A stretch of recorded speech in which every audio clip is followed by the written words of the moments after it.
Perkenalkan, nama saya Ketia Tindangan dengan NIM 20041-001, Program Studi Manajemen, Fakultas Manajemen Bisnis dan Komunikasi semester 6, mahasiswa dari Universitas Sariputra Indonesia Tomohon.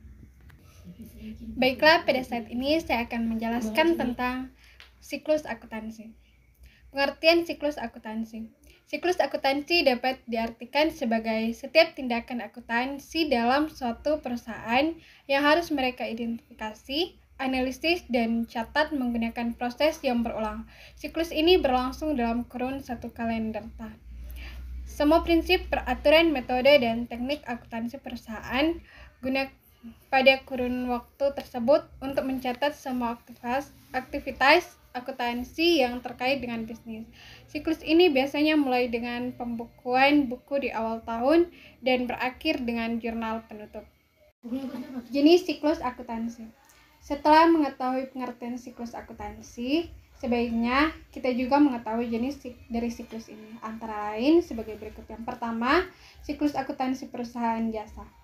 Perusahaan jasa adalah bisnis yang tidak memiliki kepemilikan dan menyediakan produk yang tidak berwujud.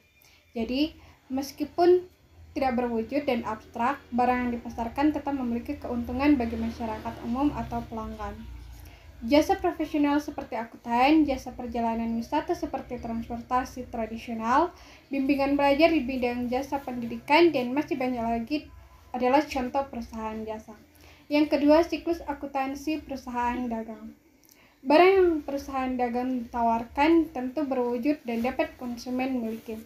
Oleh karena itu, perusahaan dagang adalah bisnis yang melakukan kegiatan pembelian, penyimpanan, dan juga penjualan barang. Biasanya akun seperti penjualan, biaya persediaan, dan harga pokok penjualan termasuk dalam siklus akuntansi perdagangan. Selanjutnya, tahapan siklus akuntansi. Segala sesuatu yang termasuk dalam bidang akuntansi dicatat selama periode tertentu dengan menggunakan prinsip, aturan, proses, metode, dan teknik akuntansi.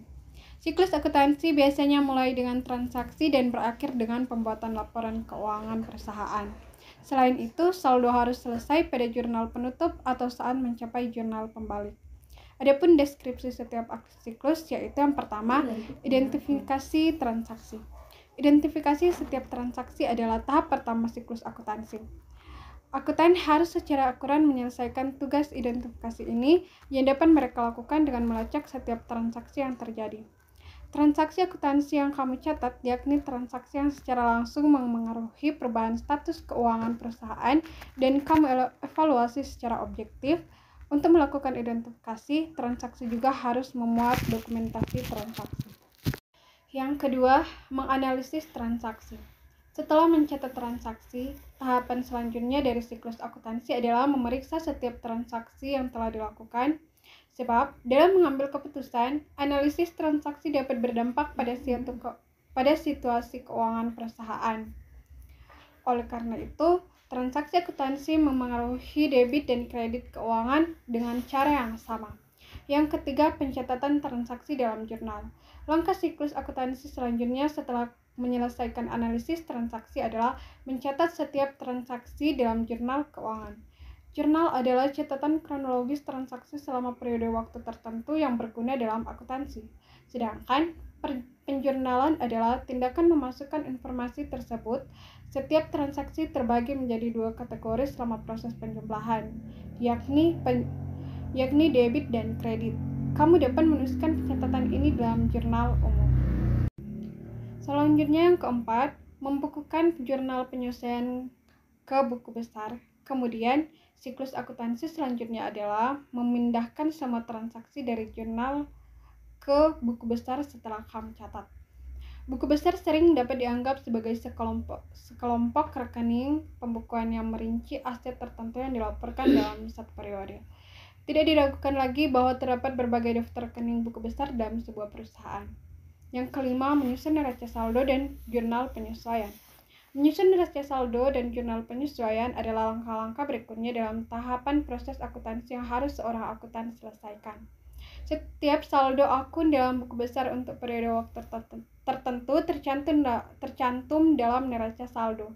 Saldo buku besar bersatu dan harus dalam keadaan yang sama saat membuat neraca saldo.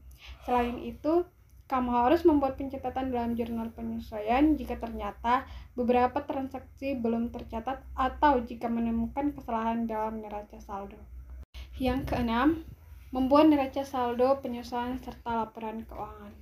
Pembuatan laporan penyesuaian dan laporan keuangan adalah fase berikutnya dalam siklus ini. Buku neraca saldo yang telah dibuat sebelumnya dengan memperhatikan jurnal penyesuaian menjadi dasar penyusunan neraca penyesuaian. Tergantung pada posisinya, saldo terbagi menjadi aktiva dan pasiva. Kemudian disusun sehingga kedua saldo jumlahnya sama besar. Jumlah keseluruhan dalam aktiva dan pasiva harus diperhitungkan saat menyusun neraca saldo penyesuaian ini. Yang ketujuh, menyusun jurnal penutup. Seorang akuntan harus menyiapkan jurnal penutup sebagai langkah terakhir pada tahapan siklus akuntansi ini. Pada akhir periode akuntansi, jurnal penutup ini akan buat dengan menutup rekening nominal atau rekening laba rugi. Kita dapat menutup kedua akun dengan menyetel nilai setiap rekening ke nol.